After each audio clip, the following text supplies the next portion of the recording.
E é justamente nessa perspectiva de ter essa, vamos dizer, essa garra, essa vontade de ir atrás, que a escrita de trabalhos acadêmicos é possível, com a dedicação de vocês, com esse empenho na construção desses materiais. E eu estarei aqui como mediadora de todo esse processo em auxiliar, não só na parte da estruturação, mas também em direcionamento quanto a esse conteúdo.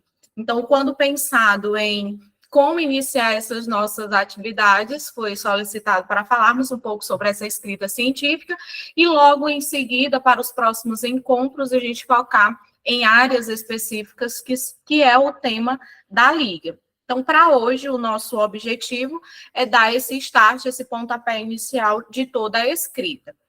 Pensando em me apresentar oficialmente para todos os ligantes que ainda não tive a oportunidade, então, eu, quanto professora orientadora, a minha formação, eu sou biomédica, com doutorado em biotecnologia, e dentro de toda a minha área de atuação, eu dedico grande parte do meu tempo para a docência, mas também com aprofundamento em pesquisa, e desde 2014, quando eu iniciei no mestrado, tem toda essa bagagem de expertise nessa pesquisa científica. Então, um pouquinho dessa bagagem a gente vai estar trazendo aqui hoje, mas também ao longo desse momento de orientação junto com a Liga, com vocês, porque, afinal, todo esse conhecimento ele tem um único objetivo, que é estar aqui compartilhando com vocês para ter cada vez mais esse crescimento e de outras pessoas trabalhando e contribuindo para esses trabalhos. Então, dentro do tempo que nós temos, eu reservei alguns itens para nós falarmos e fiquem bem à vontade para enviar questionamentos, para não se preocupem em esperar eu parar de falar, porque eu vou ficar falando aqui bastante e eu gosto de falar muito. Então, podem interromper a fala sem problema nenhum, ou também podem enviar aqui as dúvidas no chat, ou curiosidades, ou perguntas em geral que vão surgindo. Então, dentro desse tempo, eu reservei para a gente falar de bloqueio de escrita científica, estruturação inicial de texto, quais são estratégias que nós podemos utilizar para agilizar a nossa escrita, porque, afinal, o nosso tempo é muito valioso, então, se a gente for pela estratégia correta, a gente vai ganhar mais tempo. Evitar a questão de plágio, porque é um dos itens que impedem as publicações científicas, e fechar com esses métodos que facilitam a estruturação de projetos de pesquisa, porque, afinal, a instituição, ela nos dá suporte em muitos editais de publicações, editais de eventos científicos, e além do próprio funcionamento da Liga, é necessário que a gente esteja sempre construindo esses projetos. Então, esses são os 5 pontos que eu destaquei para que a gente possa conversar hoje. E de início, né, muitos aqui estão em diferentes períodos, desde o 2º, acho que até o 7º. Só me confirme se é assim mesmo essa distribuição ou tem alguém mais avançado. Algumas meninas estão em internato já, professora. Ah, perfeito. Então, já tem aí uma longa jornada dentro de todos, participação em eventos, enfim. Então, temos aí diferentes momentos durante o curso. Mas, independente do momento em que você está agora, muitos me falam que sabe o que escrever, tem ideia do que vai ser o tema do seu trabalho, mas que não consegue colocar isso em prática. Então, é uma das maiores dificuldades que eu recebo. E aí, pensando nessas dificuldades, eu fui rastreando.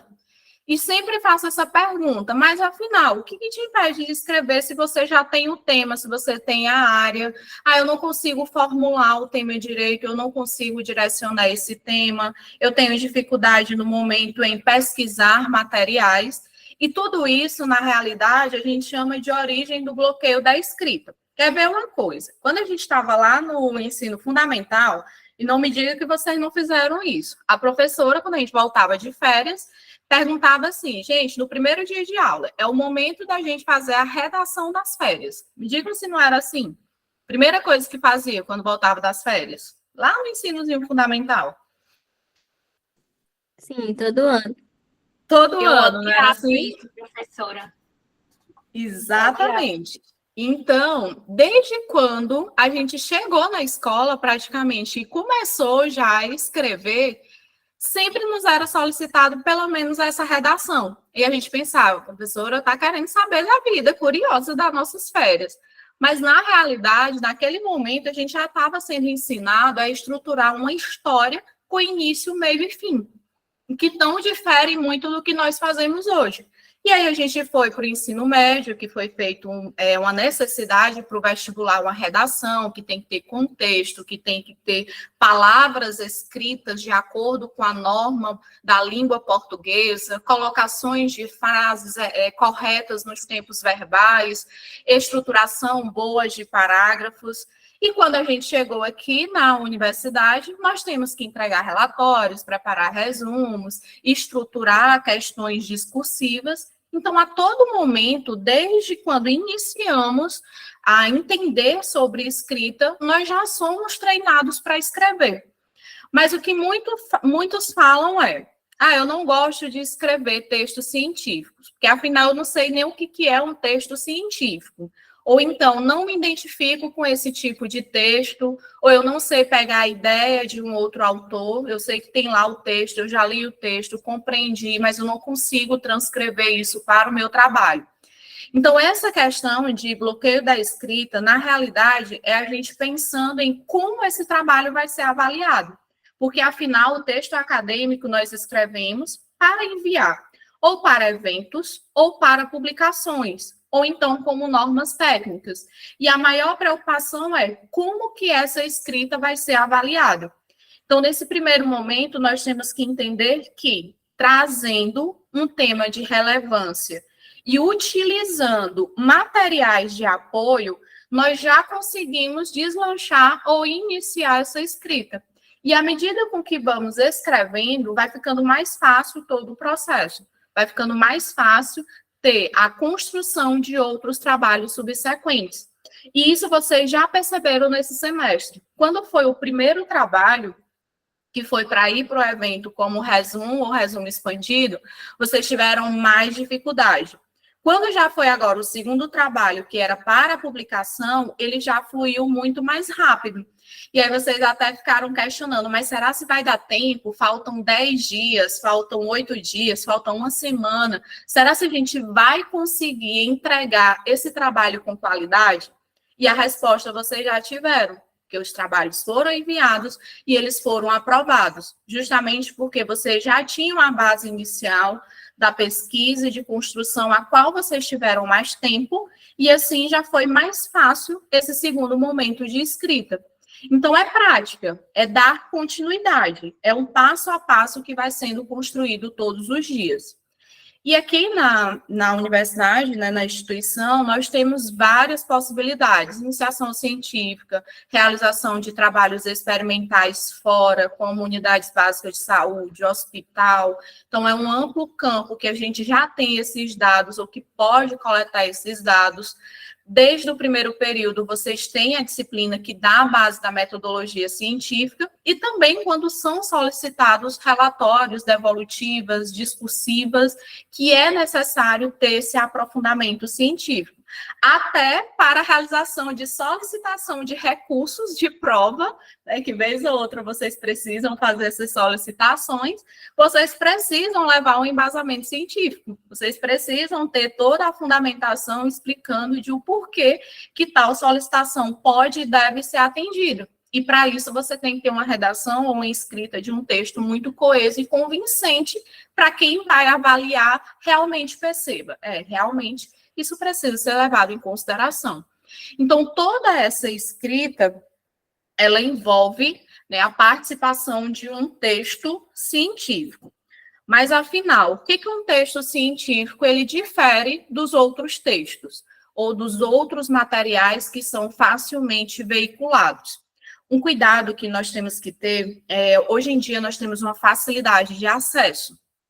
Qualquer coisa que a gente tem dúvida, até dúvidas mais simples, ou busca, tem 2 locais hoje que a população mais utiliza. Ou é a rede social, ou é o Google. esses dois locais que a população em geral utiliza para pesquisar. Só que eu, você, qualquer pessoa pode criar uma página, tanto na rede social quanto uma página de site, e colocar qualquer informação, seja ela verdadeira ou não. Então, nesse momento é que entra o texto científico, que é um texto onde foi desenvolvido por pessoas que têm conhecimento na área e que, para ele ser veiculado, ele passa por uma aprovação, ele passa por uma análise de alguém que tem mais experiência ainda dentro daquela área. E se algo não estiver de acordo, essa informação ela não é disponibilizada, diferente dos outros locais, onde todas as informações são veiculadas, que é o que nós conhecemos hoje como de larga escala, como as fake news. E para você desfazer esse conhecimento que é veiculado em massa e trocá-lo por uma informação verídica é muito difícil, muito mesmo. E a gente veio percebendo isso nos últimos anos, né, devido ao boom de utilização de redes sociais e veiculação de mensagens instantâneas.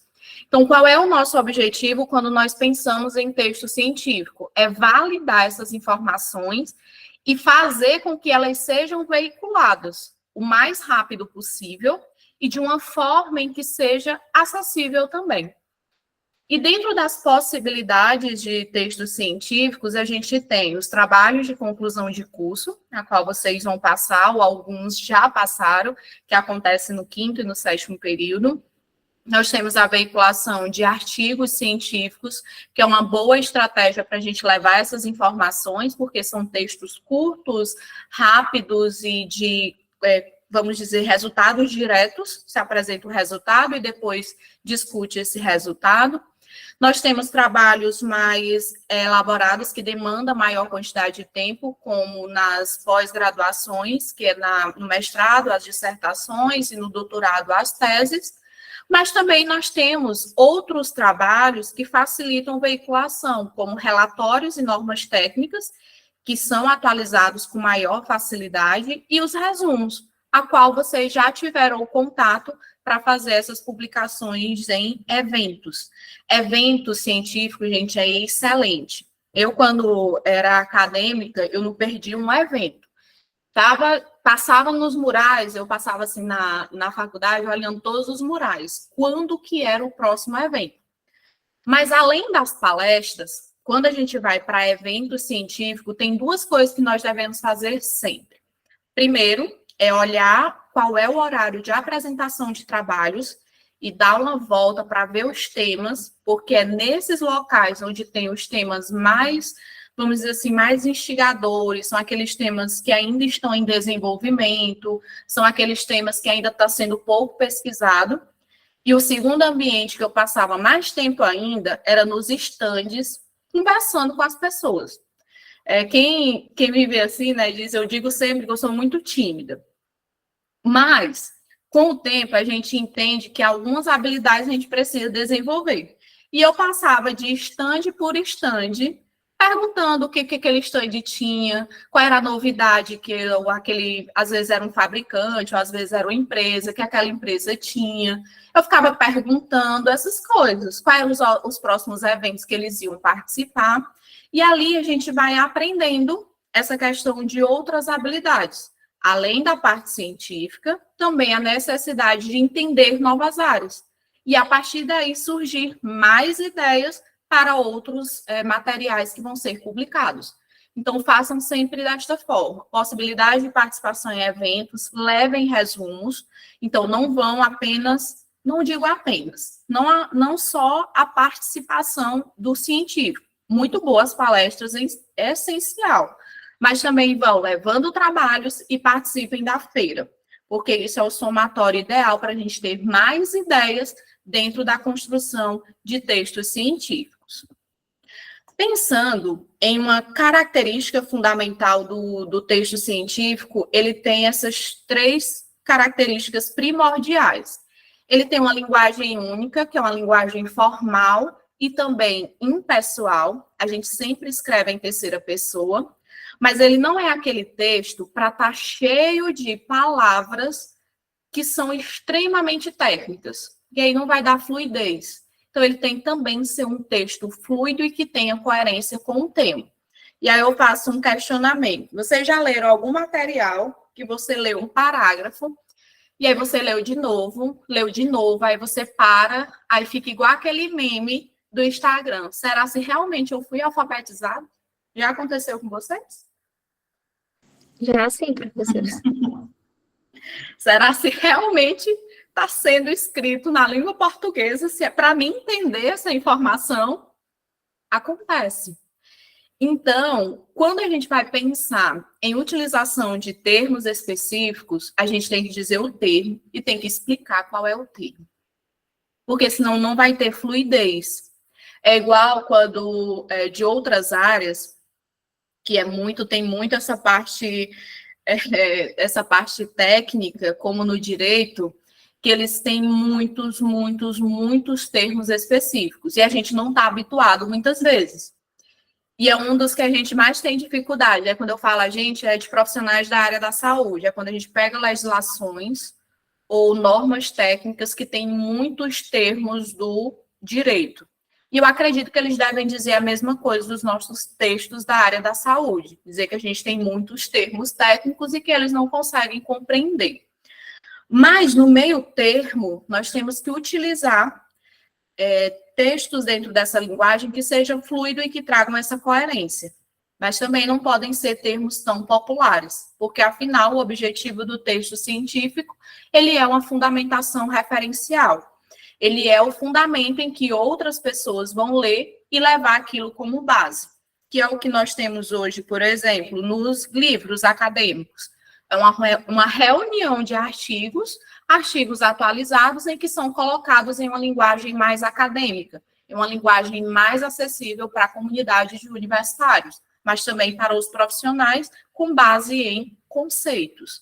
Já o artigo, ele é muito mais específico para uma área, uma determinada ação, bem pontual, e dali você tira uma informação também muito específica, mas sempre com essa função referencial. No entanto, para a escrita científica e para tudo na nossa vida, tem um porém, que é o chamado monstro do amanhã. Enquanto na nossa vida tiver prazo para o amanhã, a gente vai estar pensando no amanhã. Não, eu ainda tenho, né, nós estamos aí dia 11 de maio, não, eu ainda tenho 20 dias para a próxima prova, ainda está longe. Não, eu ainda tenho uma semana para entregar determinado trabalho. Ainda dá tempo. Então, nossa maior dificuldade, quando falamos em escrita científica, é justamente essa questão do amanhã. E a escrita científica, ela deve ser construída todo dia. Todo dia, quando você tem em mente qual é o material que você vai enviar, a publicação que vai ser aceita, vai ser enviada para o Congresso, enfim, dentro daquele prazo, ela tem que ser construída todo dia, para dar tempo você construir, revisar, deixar um tempo ali e fazer a submissão, para não submeter muito em cima da hora e ter a probabilidade ainda de perder os prazos. Então, para começar efetivamente escrita científica, é torná-la um hábito, escrever todo dia. Escrever pelo menos um parágrafo dentro daquele tempo que você tem disponível. E aí você vai vendo o progresso e, naturalmente, isso vai fazendo parte da nossa rotina. O bom é que vocês que estão do primeiro ao quinto período, eu não sei bem como funciona a partir do sexto, é que vocês já têm diariamente ou durante a semana, pelo menos 2 momentos em que vocês têm que sentar e revisar muito material para levar para os grupos de discussão. E isso já estimula naturalmente vocês a ter esse aprofundamento dentro de leitura e também fazer uma transcrição de forma mais fluida e coerente de entendimento desse material, que é quando vocês vão para as aprendizagens em pequenos grupos. Do sexto para frente, vocês têm algum momento que é parecido com a APG? Se alguém estiver participando, que seja do sexto para frente? A gente tem o MARC, professora, que é semelhante à APG, só que é um pouco mais aprofundado, porque a gente vai focar em conduta, né? planos terapêuticos e outras abordagens. E aí sim é que a gente tem que procurar muito material atualizado, porque essas condutas elas vão modificando a cada ano. Perfeito. Então, isso já faz parte da rotina. E quando vocês estiverem no mercado de trabalho, atuando como especialistas da área, né, de cada uma que vai escolher uma especialidade, aí é que vocês têm que ficarem atentos a essas atualizações. É muito comum, exemplo, na área de dermatologia, todo ano, quando tem um congresso, uma nova técnica aparece. Uma outra afinidade, um outro produto para ter o melhoramento dessa técnica. E isso acontece também para todas as áreas. E hoje vocês vão conseguir ter acesso a esse material em artigos cada vez mais atualizados. Porque o tempo de um livro, para ele ser atualizado, é pelo menos hoje em dia 5 anos, que a editora consulta o autor para ter atualização. Enquanto que artigo, se a gente abrir hoje a plataforma PubMed, por exemplo, e amanhã abrir novamente, centenas de artigos foram ali inseridos com novas atualizações dentro de cada área. Então, sempre que pensarmos em ter materiais à disposição, é começar mesmo de inserir no nosso hábito, no nosso dia a dia, para fazer essas leituras. E como começar a ter uma boa escrita? Tudo começa de uma boa leitura. Boa leitura do material. E os trabalhos, quando a gente faz leituras de materiais específicos da nossa área, tem muitas vantagens. Uma delas é, além de nos aprofundar no conteúdo, é aprender sobre a linguagem. Qual é a melhor linguagem para a área em que nós estamos atuando? Porque vão ter os termos específicos. E aí você vai ficando cada vez mais rápido esse entendimento. Você olha para o termo e você sabe rapidamente o que aquele termo quer dizer e em qual situação ele pode ser utilizado, ou ele deve ser utilizado. Além do que o contato com textos, ele já nos apresenta o formato de estrutura textual. Você já tem uma ideia do parágrafo que tem que ter o começo, meio e fim, que a maioria dos capítulos de livro, ele faz uma breve introdução e depois ele é dividido em seções. No entanto, um artigo ele é dividido em introdução, materiais e métodos, resultados, discussão e conclusão. Então, cada um vai ter uma estrutura muito específica. E essa estrutura ela vai se repetindo para os diferentes modelos de materiais. Então, quando começamos a pensar em escrever algum material, o pontapé sempre vai ser a leitura, né? A leitura inicial desse material. Mas onde encontrar, né, todos esses materiais? Porque, afinal, eu quero escrever um trabalho e eu tenho que ter a base de suporte. Então, a busca de informações, ela deve ser feita em sites especializados. E aqui é um grande cuidado. Vocês já devem ter visto que tem os sites de informações, ou melhor, tem as informações de acesso primário, secundário e terciário. Quando a gente fala de informações primárias, é o material que eu estou construindo, é aquele material que está sendo construído e escrito por mim. Já as fontes secundárias são aquelas em que é o artigo, efetivamente, ou os periódicos soltos, que são as revistas em especial de cada área. E as buscas de bancos terciários são esses sites que juntam todas essas revistas em um local e que a gente utiliza palavras de busca. Então, a gente está ali em busca de informações e que, para ter o direcionamento, nós utilizamos as famosas palavras-chave, ou também chamados de string de busca. E esses strings com essas palavras, eles dão um direcionamento. Isso tudo é feito, né, e a gente pensa assim, inteligência artificial, enfim, mas tudo isso é feito pela inteligência artificial do próprio site. Ele já rastreia, seleciona os artigos dentro daquelas revistas que são específicas da área que eu estou pesquisando. E qual é a vantagem desses sites? É a atualização diária. Todo dia tem novas informações chegando naqueles bancos de dados. O exemplo clássico, que é na imagem que tem aí para vocês, é o do PubMed. Outro dia eu estava fazendo um rastreio de busca com a aluna, aí ela disse assim, professora, eu estou preocupada, eu só encontro artigo do Japão e da China. Aí eu sorri e falei para ela, é porque lá eles publicam, enquanto que aqui a gente publica 4 artigos por ano, 6 artigos, 10 artigos, já é uma alta quantidade de publicação, lá praticamente todo dia é um artigo. Então, a atualização de informações que chega é muito, porque é do mundo inteiro. Todos os pesquisadores do mundo inteiro estão ali pesquisando e enviando os seus materiais. Agora, cabe a gente, enquanto escritor do nosso trabalho, verificar realmente qual é a informação necessária para acrescentar. Então, a gente começa com a organização de tópicos. Eu quero trabalhar nesse tema. Então, já pensei em um tema específico, faz uma lista de tópicos que podem ser abordados dentro daquele tema em questão. E, aos poucos, quando se vai fazendo leitura, pode incluir ou retirar alguns desses tópicos. Pode também ser feito criação de pastas dentro dos próprios sites, a gente consegue fazer essa seleção e nomear e vincular esses artigos. Já vai vinculando eles de acordo com as palavras-chave. Em relação a como fazer uma boa pesquisa, o primeiro ponto é escolher corretamente as palavras-chave. E de onde é que a gente retira essas palavras? Primeiro, já tem que ter o tema definido, e eu vi que foi uma das dificuldades quando a gente começou no semestre, era realmente qual o tema. A gente sabe a área geral, mas como delimitar esse tema? Então, quanto mais específico ele for, mais fácil para a gente conseguir escrever. Eu quero falar sobre urgências médicas.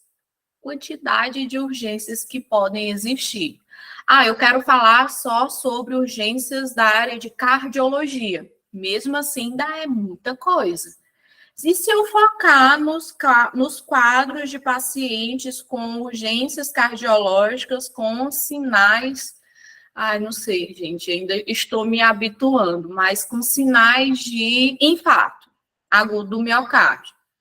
Enfim, eu já consegui ter uma linha, eu já consegui ter um direcionamento. E isso já é suficiente para mim ir atrás e buscar escrita sobre o meu tema. Então, o primeiro ponto, a partir do tema, a gente vai extrair palavras-chave, palavras que são o ponto de partida para encontrar materiais. E existe um site que ele nos ajuda, quando a gente está perdido em relação ao tema, se ele está muito abrangente, se ele está muito restrito, que é o Descritores em Ciência e Saúde, que tem como sigla o DEX. E lá no DEX, às vezes a gente pensa uma coisa, essa palavra está ótima, está perfeita. Mas quando vai buscar, não encontra muitos materiais. Aí o DEX, ele nos diz, olha, essa sua palavra, ela não é boa, a gente substitui por outra. E ele dá a lista de substituições possíveis. Justamente para que a gente não tenha fuga do tema, não, qual é o tema geral da pesquisa e quais são os conceitos centrais que nós estamos buscando. Além disso, para que nós tenhamos uma abrangência bem delimitada. Então, sempre partindo desses 2 pontos para começar a escrita. Definição de tema e escolha das melhores palavras-chave. E aí a gente vai para as bases. Bases acadêmicas, como o PubMed, ScienceDirect, já tem a imagem para vocês. Mas também tem um outro local que às vezes a gente não pesquisa muito. Quando a gente quer ter ideias, existem 2 locais aqui, ou melhor, esses 3 de baixo, que é o que nos ajudam muito. Repositório institucional, ou seja, todos os TCCs que foram publicados pela instituição, eles estão nesse repositório. É como se fosse uma biblioteca virtual dos TCCs. A gente vai lá, ver o que já foi publicado por essa comunidade da instituição e a gente tem uma ideia. Ou também as bibliotecas de tese e dissertação, do mesmo jeito. As teses e dissertações, elas têm um passo a mais que são novidades em uma área em questão. Então, a gente olha lá o que tem de tema novo, já utiliza, vê as fontes que eles usaram e já vai atrás da busca do tema. Quando esses 2 locais não são usados, a gente pode usar também o Google Acadêmico, para ter ideias, sugestões. Toda vez que a gente pesquisa no Google Acadêmico, eu acredito que vocês já utilizaram bastante, ele destaca algumas palavras em negrito. é aquelas palavras que nós usamos como palavras-chave de busca, porque isso vai nos auxiliar para encontrar mais materiais. E essa a vantagem de buscar. É o que eu chamo de empilhamento de referências. Eu pego um artigo de 2023, aí a gente olha para aquele material e diz assim, eita, esse material é perfeito. A gente não pode copiar e colar ele todo, porque isso vai dar um problema para a gente de plágio. E o que nós podemos fazer? Usa ele como base e vai lá nas referências. Quem foi que esse autor citou? E a gente vai atrás dessas informações. Aqui na imagem que está aparecendo agora a vocês, nós temos uma lista de materiais, ou melhor, uma lista de sites que são considerados sites confiáveis para pesquisa acadêmica e que nos dá um bom suporte dentro da área da saúde, que é o Google Acadêmico, tem o Microsoft Academy, esse Elo, o Open Library, tem muitos livros bons aqui no Open Library, tem o Science Direct, tem o BDTD, que é da Biblioteca Digital Brasileira, tem muitas teses lá, tem periódico CAPES, tem o próprio PubMed, Scopus, Web of Science, enfim, todos esses são excelentes e que vocês podem usar sem medo, porque daqui vão estar informações que realmente são validadas. E que é uma outra dúvida que eu recebo muito, professora, eu não encontro material. Aí o aluno chega para mim dizendo, professor, olha, eu já pesquisei bastante meu tema e eu não encontro nada. Aí eu pergunto logo, que tema tão estranho ou que tema tão inovador é esse que ninguém ainda pesquisou? O que você está descobrindo? Qual é a novidade tão bem guardada que você vai começar a descobrir hoje que não tem material com fonte para a gente pesquisar? Aí a gente logo começa a rir, né? Porque olha a quantidade de sites. Tem aí mais de 50 locais que a gente pode fazer pesquisa tranquilamente. O que não pode é pesquisar direto do Google. Tá? Isso não pode, isso não é o adequado para a gente buscar materiais acadêmicos. Além dos livros que a gente tem à disposição. Aqui um exemplo de quantidade de informações que se tem disponível. Eu usei para fazer uma pesquisa, usei um termo geral, como dengue. Olha a quantidade de artigos que apareceu, só usando um termo bem geral. Mais de 14 mil artigos aí à disposição. E aqui nesses sites, eu usei o PubMed, que é aqui da base do NCBI, ele tem a seleção, eu posso selecionar por os últimos 5 anos, últimos 10 anos, texto completo, tipo de estudo, se foi feito com humanos, se foi feito com animais, estudos clínicos, tudo isso dá para a gente selecionar dentro da própria plataforma. E assim a gente criar as nossas próprias pastas para ir acessando esses materiais. O que não pode ser impedimento para a gente, e isso principalmente para nós profissionais da área da saúde, é dizer que não vai ler o material ou que não encontrou material porque ele não está em português. Porque os maiores volumes de publicação, eles estarão em outras línguas. Isso é fato. Até os pesquisadores do Brasil acabam publicando mais em outras línguas. A exemplo do inglês, que é a língua oficial de publicações, praticamente todo mundo quer publicar nessa língua pelo impacto que vai ter em outras comunidades científicas. Então, isso não pode ser o nosso impedimento. Aqui um outro exemplo, mostrando mais de perto quais são esses itens que nós podemos selecionar, esses marcadores que podem facilitar as nossas buscas. A mesma coisa, a mesma imagem, eu só fiz ampliar. Até aqui, turma, meninos, curiosidades?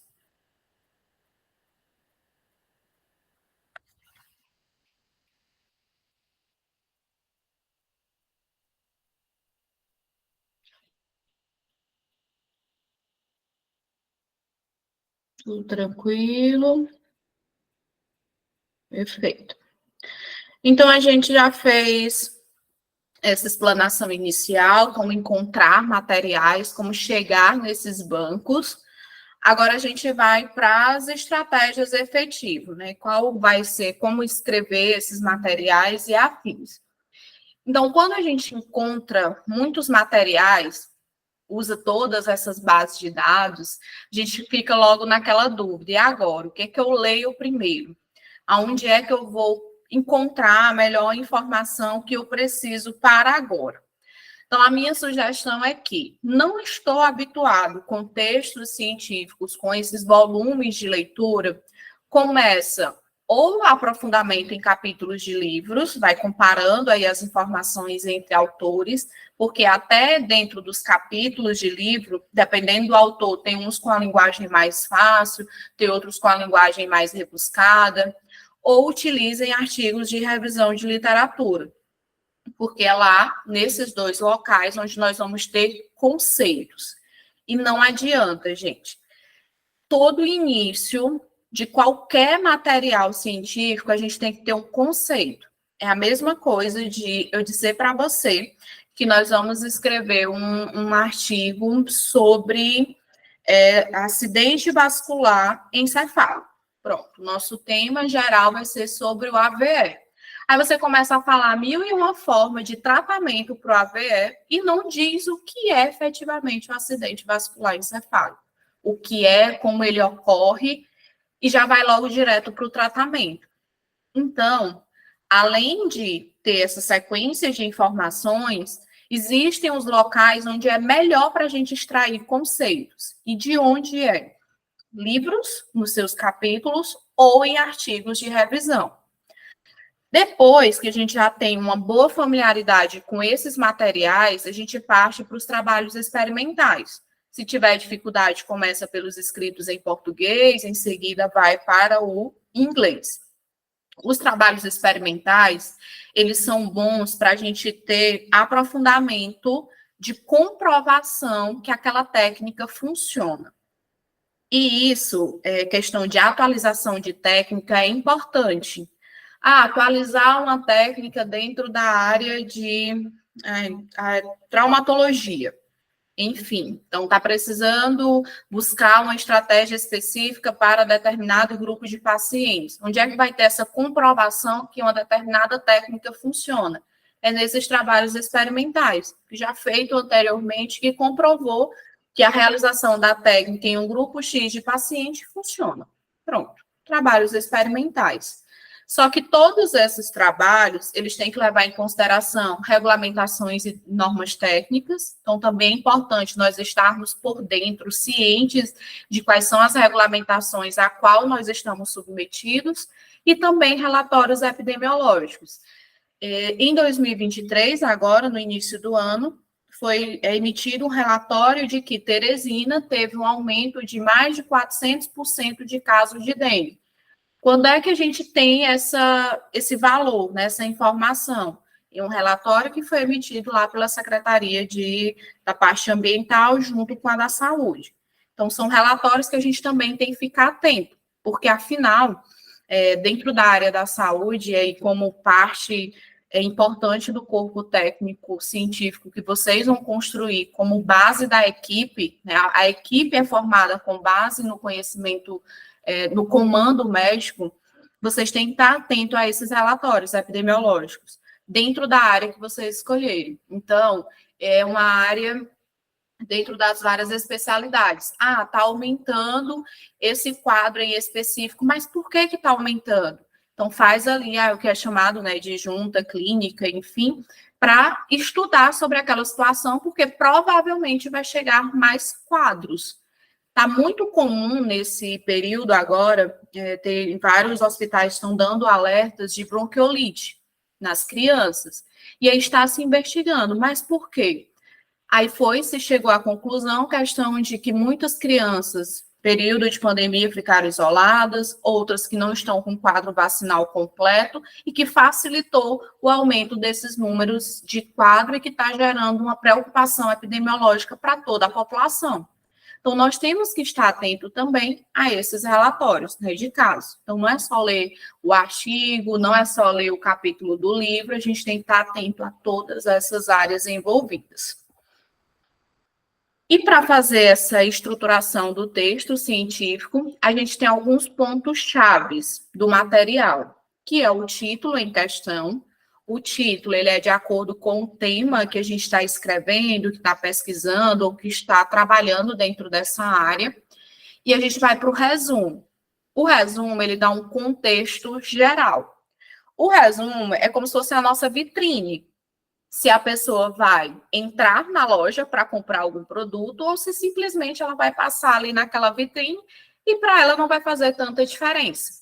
No texto científico é a mesma coisa. O nosso resumo é a nossa forma de chamar a atenção do leitor para a informação que contém dentro do texto.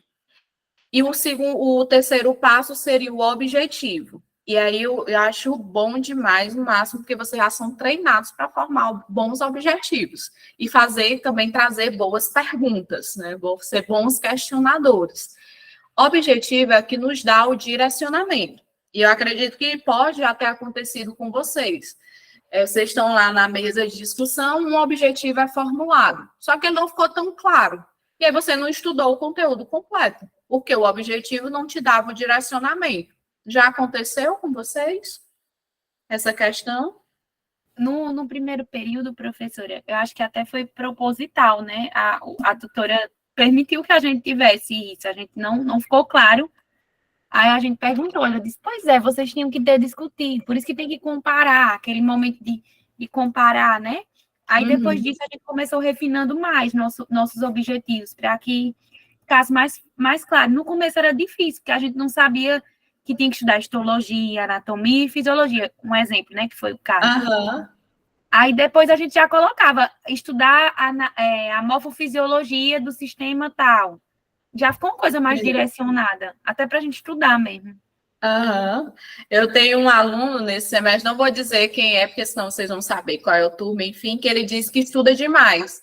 Aí eu digo para ele que ótimo, acho que deve sobrar bastante tempo, que ele vai além dos objetivos que são propostos. Mas quando eu falo de objetivo, a gente fala que ali é o nosso ponto, é até onde a gente tem que chegar. É esse o direcionamento.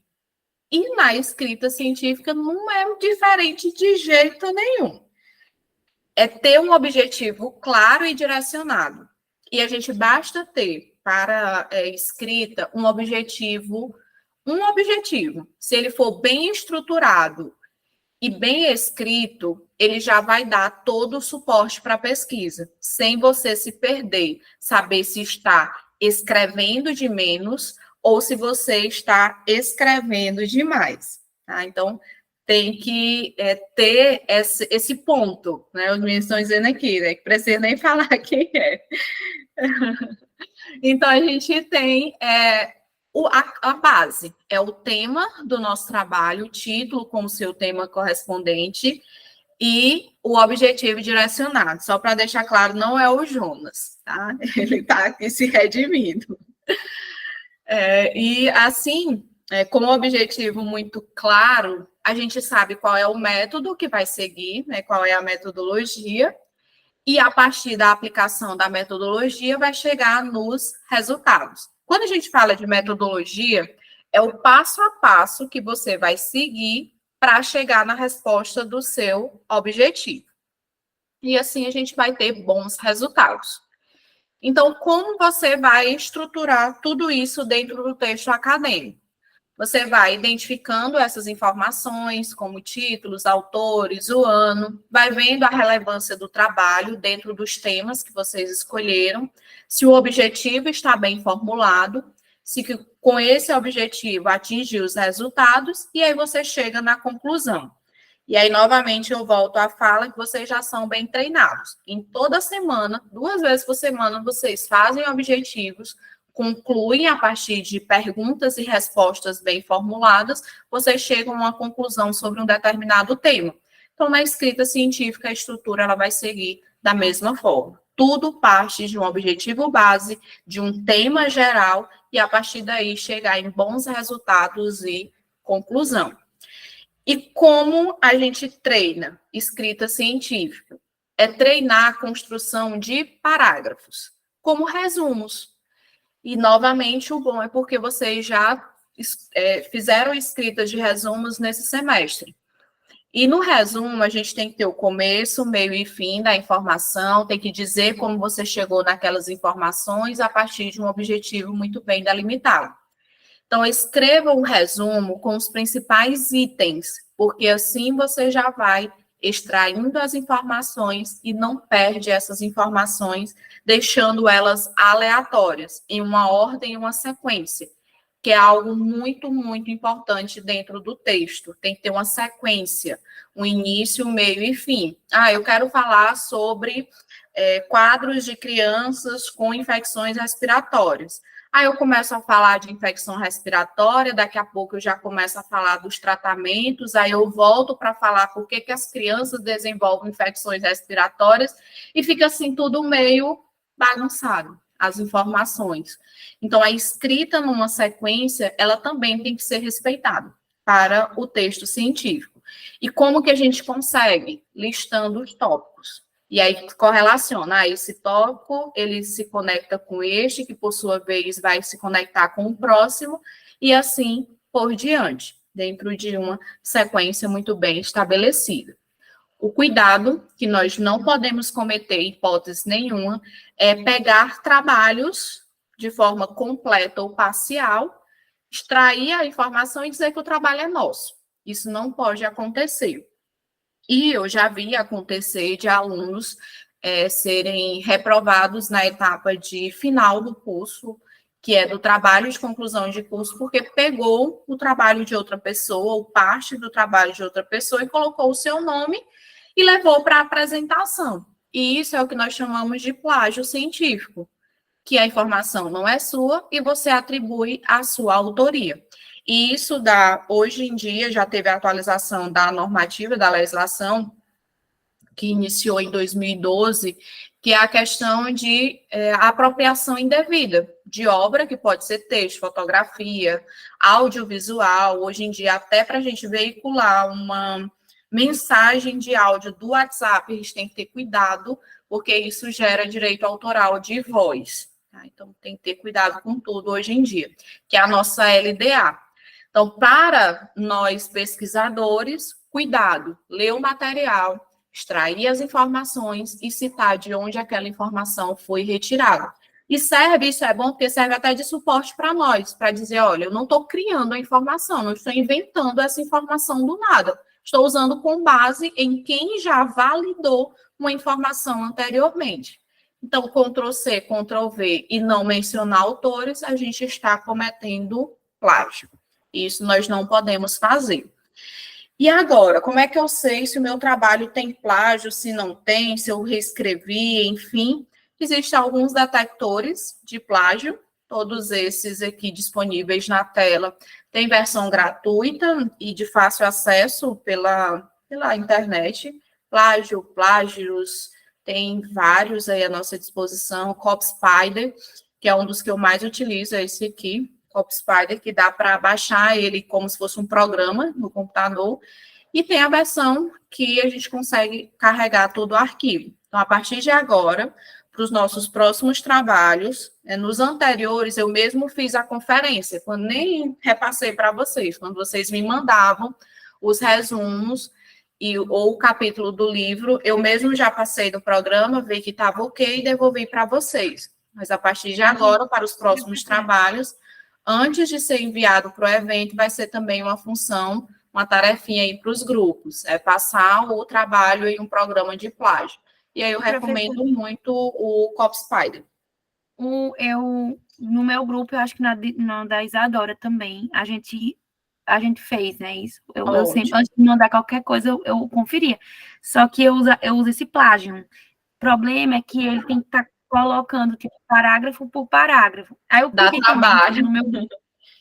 para o meu grupo que cada um, assim que terminasse, fizesse o seu, né? Colocasse parágrafo, fosse fazendo. Aí eu disse, mas só que assim, eu dei uma olhadinha, eu conferi trabalho parte por parte, né? E eu achei muito trabalhoso. Aí eu queria, tipo, um que fosse mais rápido, entendeu? Que fosse gratuito também, de preferência. Pronto, pois esse aqui é o ideal para vocês, é o CopySpider. A gente baixa, faz a conexão, baixa mesmo o programa. e a gente consegue carregar o arquivo completo de uma vez. Então, dá menos trabalho. Muito bom. Agora, se for um resumo menor, aí pode só abrir a página do plágio ou do plágios, rapidinho também dá para fazer a avaliação. Mas arquivos maiores, usem o Copsfile. E o plágio também, ele é uma regulamentação da ABNT, não sou eu que invento, não é as revistas, não, dentro da nossa normativa de trabalhos acadêmicos, ela também recomenda que a gente tenha essa segurança de que conferiu o trabalho que foi enviado e que realmente ele não tem plágio. O outro ponto é que esses programas aqui, como por exemplo o plágio e o plágios, eles já conseguem hoje detectar se o trabalho ele foi escrito por algum programa de inteligência artificial, como por exemplo, o que ficou mais famoso aí nos últimos meses foi o ChatGPT. Eles já são programas aptos a verificar se ali teve a passagem de informação ou construção desse arquivo através de uma inteligência artificial, porque eles são conectados. Que afinal, esses programas nada mais são do que buscadores com inteligência artificial. E se a informação ela foi retirada e montada por outro programa, eles conseguem também detectar. E é uma fraude acadêmica. A gente pode perder títulos e ainda tem a questão de processos associados ao nosso nome. Então, a gente não quer isso de forma nenhuma. Além disso, compra e venda de trabalhos científicos. Se for comprovado, então já digo logo a vocês, se for comprovado essa venda e trabalhos científicos, a gente pode ser penalizado na LDA com retaliações aí de 4 anos, acho que no mínimo, em relação a penalidades de uma forma em geral da parte de direitos autorais. E para salvar a nossa vida acadêmica, meninos, não esqueçam isso jamais na vida de vocês. E eu digo até meu relato recente, meu computador atualizou e ele não ligou mais, simplesmente. Botei ele para atualizar, aquelas atualizações corriqueiras, e ele não ligou. Só que todas as minhas informações, elas ficam salvas em nuvem. E aqui na imagem, acredito que vocês são mais tecnológicos até do que eu, já devam utilizar, mas só reforçando, não deixem informações soltas, sem salvar aí nesses locais, porque a gente perde as informações. Então, tem aqui o Google Drive, iCloud, OneDrive, Dropbox, enfim, todos eles aí à nossa disposição para que possamos utilizar e não perder as nossas informações acadêmicas. Usem e abusem aí à vontade. E toda vez que nós pensarmos em conteúdo científico, lembrem-se, conteúdo não é conhecimento. Eu tenho que transformar isso em algo aplicável. E é assim que a gente aprende. Eu pego o conteúdo, transformo ele em um conhecimento prático de área, e assim você consegue desenvolver uma competência, que é o que nós sempre prezamos na hora de formular os objetivos. Formulou o objetivo do trabalho, qual é a contribuição com o resultado que eu vou escrever, que isso vai gerar um impacto real lá na frente, uma aplicação prática real, percebida por quem vai ler o meu trabalho. E é um significado, né? Uma publicação que vai ser veiculado para outros profissionais. Então, sempre pensar em transformar esses conceitos em um conhecimento aplicável, que gera uma construção de competência e com um significado de aplicação. Se você pegar um artigo e ele só tiver conceitos em cima de conceitos, que são repetição de informação, provavelmente a validade de informações ali, ela não é tão confiável. E a gente pega muito esses materiais, infelizmente, no Google Acadêmico. É um dos sites que é bom, mas que tem outros melhores. Tá? Então, só a gente ficar atento a essas informações. E a gente já está quase finalizando, qual é o nosso método ágil para a produção de escrita científica? Como é que eu gosto e utilizo para fazer a escrita dos meus materiais, escritas de resumo, de artigo? É pegar o item que eu tenho que escrever e transformar ele em uma pergunta. Ou pegar os tópicos e transformar em uma pergunta. Porque o nosso cérebro trabalha muito bem. Se eu tenho uma pergunta, ele vai querer responder. Isso, base. Se alguém lhe fizer uma pergunta e você não souber, você vai ficar pensando, pensando, pensando. E aí, no outro dia, daqui uns 2 dias, você vai acordar e dizer assim: ah, do nada eu sei responder. Mas não foi do nada, é porque seu cérebro começou a fazer conexões de informações que você já sabe. Então, para o texto científico, do mesmo jeito, façam perguntas para cada um desses itens e assim a gente vai ter boas respostas. Então, resumo, como que eu posso apresentar o meu trabalho em poucas palavras? Só voltando aqui, né? Quais são os itens que a gente tem que ter em um texto científico? Resumo, introdução, revisão da literatura, método, resultados e discussão, conclusão e as famosas referências. Então, todos esses 7 itens a gente transforma em uma pergunta. E dessa pergunta a gente vai buscando respostas. Então, resumo, como apresentar o trabalho em poucas palavras? Já que a BNT diz que a gente tem que ter no máximo 500 palavras, ali no máximo para resumos expandidos. Introdução, qual é o meu problema de pesquisa? Quais são os conceitos que eu tenho que apresentar na minha introdução?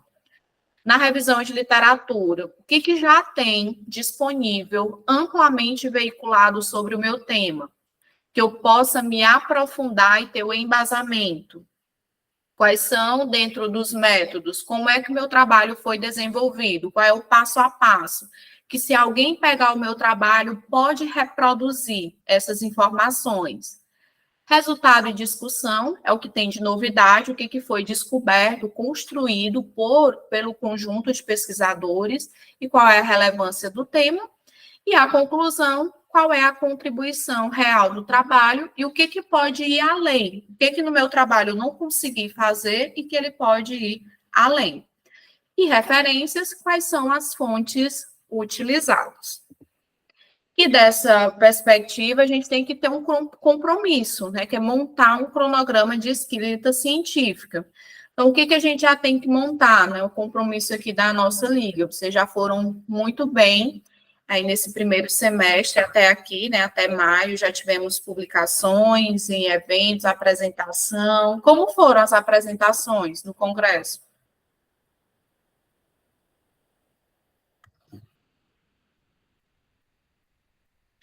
Ou ainda não teve? Já passou o congresso? Como foi? Professora, foi apenas pôster da exposição, não teve apresentação oral. Entendi. Ficaram só disponíveis os materiais. Isso. Acho que nos próximos, talvez, o Comap, né, se a gente for participar, que eu acredito que sim, e o outro também, a gente já viu uma proposta, aí tem a apresentação oral, sim. Perfeito. Então, esse é um dos nossos objetivos, que é montar esse cronograma de escrita para possíveis eventos ou até para envio como capítulos de livro ou de artigos. E aí a gente já ir se distribuindo e se organizando para essas próximas atividades. Então, esse é o nosso desafio e esses são os 10 passos para um bom artigo científico ou resumos serem bem-sucedidos, que é ter um bom objetivo, escolher o local de onde as informações vão ser retiradas, seguir esses guias de redação. Quais são os guias? Os editais. Sempre nós temos que estar de olho qual é as instruções que o edital nos indica. Redigir a estrutura do material com base nesse contexto de início, meio e fim, que esses textos eles sejam bem coesos, que sejam textos que tenham todas as informações, e para que a gente consiga ter essa boa estrutura, tem que ter tempo para revisar o trabalho. Quanto mais a gente revisa, mais coisas a gente quer ajustar, para que seja enviada a melhor versão. Assegurar que a metodologia aplicada foi bem aplicada corretamente, ver se não tem falhas em relação ao português, ou se foi enviado em outra língua, se está tudo dentro das normativas. Os artigos sempre publicar, nunca escrever por escrever, isso não faz sentido, a gente perder tempo escrevendo o material para ficar guardado, ele tem que ser publicado. e a gente lidar adequadamente com esses editores e revisores, porque eles que vão nos dar suporte para dizer se o nosso material vai ser publicado ou não. E durante essa questão de lidar adequadamente com os editores e revisores, vocês viram que nos trabalhos, alguns devolveram com ajustes para serem feitos. E isso é bom, porque indica que a gente foi algo que não conseguimos perceber, mas que alguém nos ajudou para que chegasse na melhor versão do trabalho. E para a gente já ir efetivamente fechando, olhem para essa imagem. Não sei se vocês gostam ou costumam assistir série, mas essa série aqui é a melhor imagem que a gente pode descrever quando nós não temos ainda muitas habilidades com a escrita científica, ou quando a gente ainda está começando ou fica meio desmotivado na escrita. Começa bem, excelente nas primeiras edições, aí depois vai ficando mais ou menos, aí para. Ah, não estou bem na escrita, desestimula total, aí vira um desastre. Aí, de repente, não, eu tenho um prazo, eu tenho que entregar dentro desse prazo. Aí acelera com tudo, começa a escrever, ler materiais, só que como o prazo está muito apertado, a entrega final vira um desastre como um todo. E foi aqui esta série, não sei se chegaram a assistir, mas foi bem assim, fazendo esse comparativo. Então, não podemos parar nunca, sempre escrever de forma contínua, utilizando o máximo possível do tempo dentro do que a gente tem disponível para cada edital. E a existência da escrita científica ela é justamente para nós comunicarmos todas essas etapas do conhecimento científico. Não basta escrever, essas informações elas têm que ser publicadas. Então, organizar os argumentos, utilizar apenas argumentos reais, gente, isso aqui é um problema. Nunca, nunca, nunca a gente deve criar uma informação. E eu digo isso com propriedade de erros que acontecem no laboratório. Às vezes a gente vai pensando, não sei muito, vocês talvez não façam muito esses tipos de teste, mas às vezes a gente vai com a expectativa, vai ser lindo, maravilhoso, determinado resultado. Chega lá, não sai nada do que é planejado, esperado. E o resultado está ali, só que não é o que a gente espera. Então, não podemos criar resultados. E procurar sempre aprender sobre esse processo de escrita científica. Nós vamos ter vários outros momentos com outros temas dentro da área fisiologia e afins, e a gente vai se aprimorando também com essa leitura de materiais. E para encerrarmos, o porquê da necessidade de termos o cuidado com a escrita científica, com embasamento de materiais de texto científico. É porque a todo momento, e vocês, mais do que ninguém, vão precisar comunicar informações. Passar informação para a junta médica, para a equipe e principalmente para o paciente. Então, vocês têm que comunicar a informação correta e de forma assertiva. E tudo que for comunicado, ele tem como base as pesquisas científicas. Nunca veiculem informações que são veiculações de informações duvidosas ou informações com base em conhecimentos empíricos. E assim, esse era o nosso objetivo para hoje, era trazer essa organização inicial, esse pontapé inicial para a escrita, com esses detalhes, enfim, de como a gente começar efetivamente a ter uma rotina de escrita científica dentro dos nossos objetivos de ligantes. Né? E assim, eu deixo espaço para os momentos de dúvidas que tenham.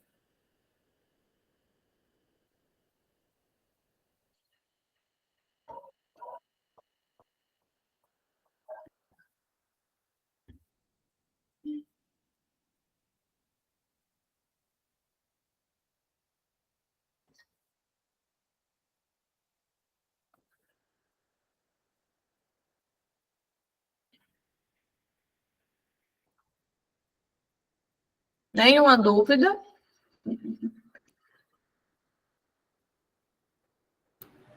Professora, dá para me escutar? Sim. Eu não tenho nenhuma dúvida, não. Eu só lhe agradecer pela disponibilidade. Eu achei tipo, todo o conteúdo que foi passado, não ficou nenhuma dúvida para mim. Foi muito bem passado.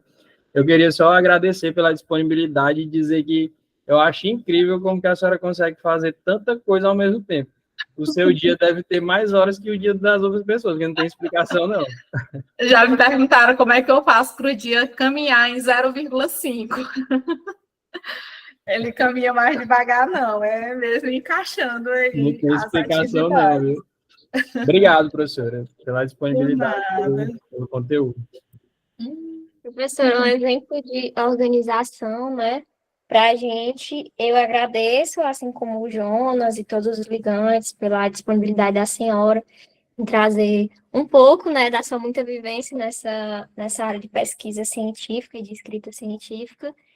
E eu acho que acrescentou muito para todos nós, esclareceu, mesmo algumas coisas que a gente já sabia, Já mas realizado. aprofundou e trouxe uma visão diferente, trouxe mais fontes para alguém que tinha dúvida em relação à fonte. Eu achei muito bom a questão da relevância, a sequência de conteúdos que eu vou avaliar para produzir, tudo isso eu achei muito válido, muito importante. E a gente agradece muito a participação da senhora hoje, viu? Boa noite. Pronto. Então, agradeço ao convite. Acho que a gente ainda não tinha se reunido todos, eu com vocês, na realidade, para ter esse momento e agradecer também pelo convite inicial, quando as meninas foram até mim para estar orientando a Liga. Fiquei bem feliz. E a gente vai dar prosseguimento em breve com outras atividades para que tenhamos sucesso aí nas atividades durante o ano da Liga Acadêmica. Então, se não tiverem mais fala, a gente encerra por hoje e qualquer dúvida, estou aqui para auxiliá-los. Encerrar aqui.